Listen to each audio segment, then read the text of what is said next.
Greetings, Kindred. I am WoD Maquette, and welcome back to our World of Darkness and another episode of Metaplot Monday, where today we're doing a TLDR. I like these. I like these a lot. For those of you who do not know, TLDRs are where I get to sit down and basically just unscripted spew out my thoughts on any given World of Darkness topic. Sometimes we talk about clans. Sometimes we talk about power. Sometimes we talk about the different organizations within the World of Darkness. Sometimes we talk about the different types of creatures out there. Today we're actually going to be following the pretty much just the I guess the path that we've been on over the last couple of Mondays, and that's what we've been covering in Metaplot Mondays is like the cultural impact that World of Darkness has had. And first thing I want to put out there is I am not, nor have I ever been offended by anything that the World of Darkness has ever put out.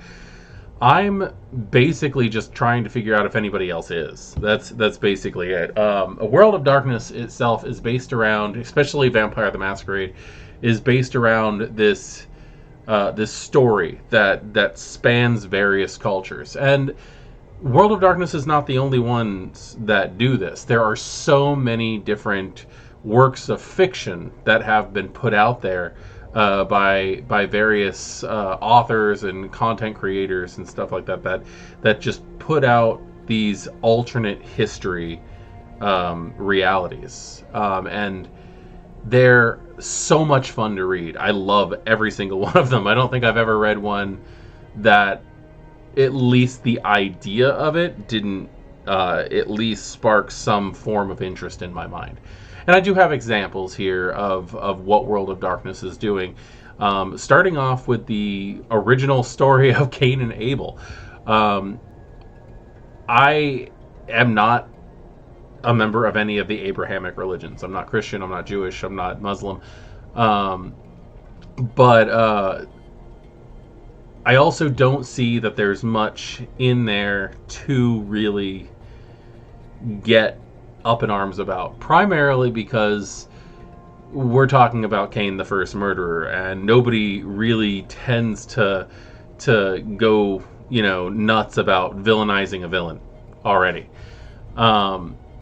And then you can work your way down, and Mithras came from Mithricism, which is an old pagan religion that a lot of Christianities has a lot in common with. I'll just put it that way. Then you've got your Greco-Roman deities, such as Artemis, that has been taken in as a Methuselah Ventru, very, very much like Mithras himself. And then you can go to the Norse and then see that Odin is the All-High, who is a gangrel, and there's Agrabota, who is also considered a deity, kind of. She's a proto-giant, same thing. It's just a different type, a different caste of deity at that point.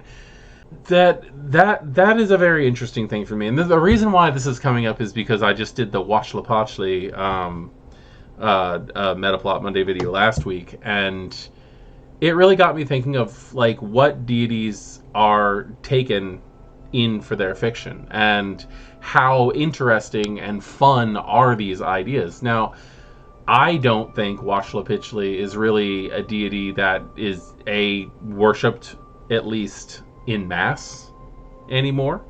I don't think that a lot of people think that there's a 50-year lifespan of the earth and it needs to be renewed by like blood sacrifices or anything like that. And if there are, I'm pretty sure we'd hear about it on the news. But Watchlapotchly, it's a deity that they said was a Baali, which is one of the highest demonic sources that you find in Vampire the Masquerade. And that's really what I was getting at, is like what is the difference between saying, oh, this god is a demonic figure, and then going, this god is a vampire? And does it offend anybody? Can it offend anybody? Should it offend anybody? And personally, like I said, as somebody who does practice a religion and their god has been vamped into a fourth generation gangrel, I don't care. I think it's kind of neat. I think it's a lot of fun.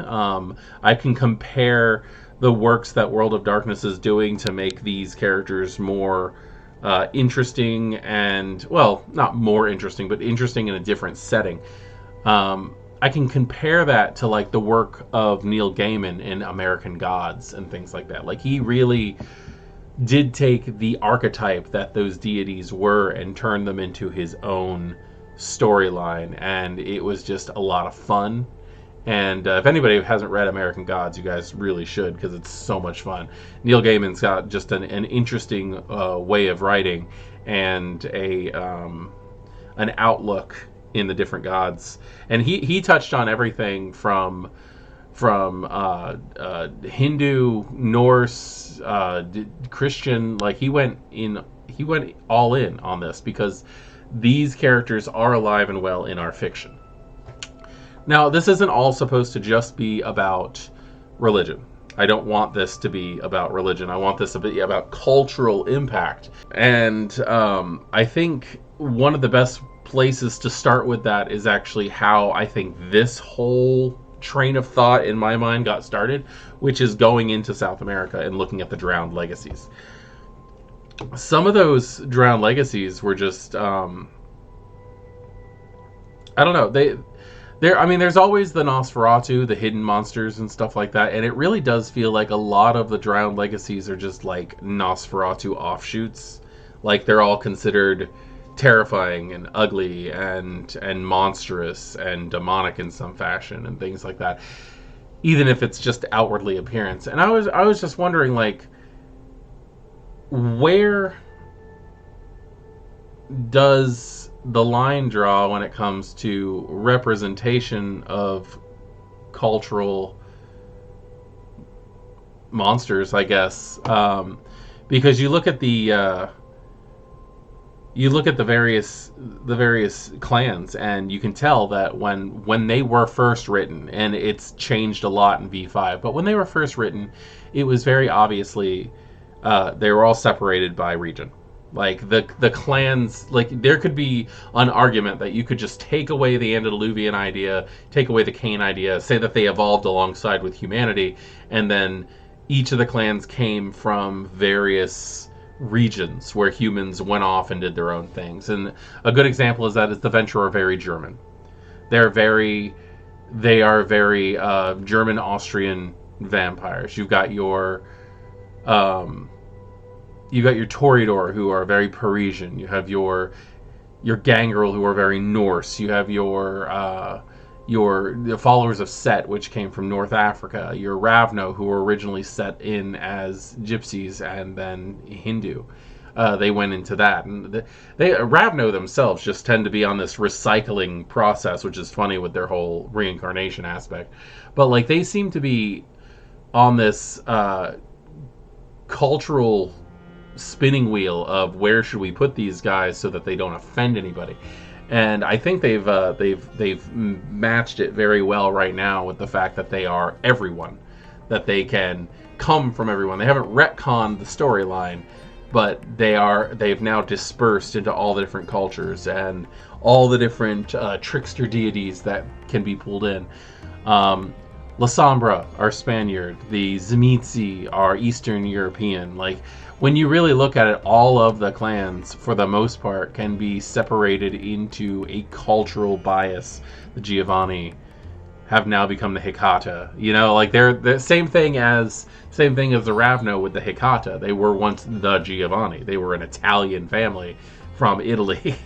And now you can pretty much pull them in from everywhere. And it was like they attempted to try to do that originally before, because you had to, like, the Duncern from Scotland, and we had the St. John's from England, and they just, I don't know, they just they were like, let's just add families to this to remove the cultural bias.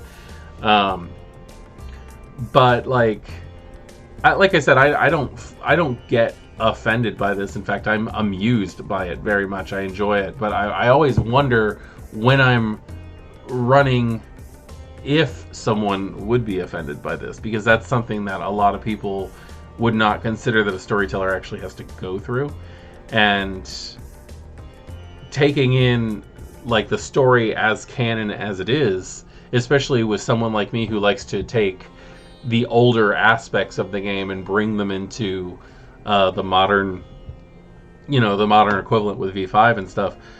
What exactly can cause problems? What exactly can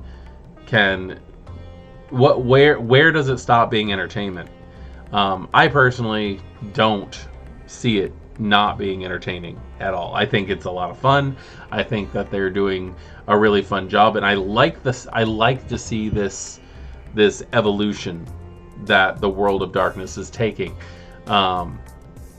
Especially like when you look at how Werewolf is being put together right now and how long it's taking. And I know I've seen a lot of people complain about how long it's taking, but they are doing their damnedest to try to weasel their way in and basically make things right. The Werewolf itself is definitely an example of a game separated by culture. You've got your Black Furies, who were all Greek. They were your Greek werewolves. You had your Wendigo and Uktena, who are Native American branches. You had your Silverfangs, who, very much like the Ventrue, seem to be coming from a Germanic background. They just seem to have this everything evolved in different locations and then came together. Whether or not you're using America as the melting pot, as the idea, but like those cultural distinctions between the Getafenris of the Norse and the Shadow Lords of the Eastern, Europeans. Those kind of things are starting to mix and meld because our world is starting to mix and meld, and I think that's just a very neat concept. And I always wonder what you guys think about that. And I get a little bit when you guys talk to me in comments, and our comments have actually been really, really fun as of late. I love coming in here on these because we get to like specialize what we're doing in this is like welcome to my office kind of thing. But we've had some like really neat we had some really neat comments on here. I have one from the Best Guy 19. I do see where you're coming from on the insensitivity, though I don't necessarily agree. I actually do think that this is one of the better adaptations of history and culture by White Wolf compared to certain instances which I'll not speak of. Maybe I'm just used to stuff like this since I'd watched a ton of sci-fi and the old gods are just aliens trope. Just me personally, I appreciate the twist on deities in VTM in particular, since Methuselahs tend to just pull seemingly divine powers out of nowhere, because that's just how stupid powerful they are. They're technically not gods, since they don't have much in terms of spirit components, but they might as well be. Still, I respect your opinion, and I enjoyed the video. So thank you, Best Guy 19. But that is actually something that's really neat to point out, is that in Mage, there is the idea that these gods exist on a higher plane still, and that these Methuselahs are actually just coming in and pretending to be them. They're adopting their personalities and twisting their devotees into doing heinous acts of extreme blood sacrifice and things like that. I don't know. There's lots of different ways we could look at that. I'm wondering, actually, I want to take this down, but like, where do you guys fall on your belief, either as players or storytellers, when you see something like Artemis being a Ventrue, Odin being a Gangrel, Mithras being a Ventrue? Are these those individuals themselves, or are these individuals claiming godhood from a god that already exists? That's very interesting. That's a thought. Is Mithras actually a god? Did he literally come into human form and then get embraced and then get trapped in a vampire's body? If you kill Mithras, does he just become Mithras on the ethereal plane again? I don't know. There's lots of different ways you can look at it. I'm very interested in knowing what you guys think, though, on whether or not these deities are the deities themselves. If the myth of the deity came from the Kindred claiming godhood, or are they literally just Kindred claiming the identity? This can actually bring up a huge bit of contention when it comes to followers of Set. Was Set truly the god Set, or was he just a gangrel who adapted? Sorry, I'm always going to do that. I'm always going to go into the fact that Set was a gangrel. Is Set just a Kindred who adopted the moniker of Set, or was the god legend built off of his existence? Is Set just Cain? That's another one too, because of the whole like killing of the brother thing. Anyway, I don't know. This isn't that long of a TLDR. I don't think. I've only been talking for about 17 minutes, but I do think that this is all stuff that's worth a thought. And I don't want to upheave anybody's games. I'm not trying to change anybody's thought process on how the game works or what the mythology means or anything like that. But I just want to know what your ideas are on it. Thank you for joining me for this TLDR for Metaplot Monday, and I will see you guys in the next video. Good evening.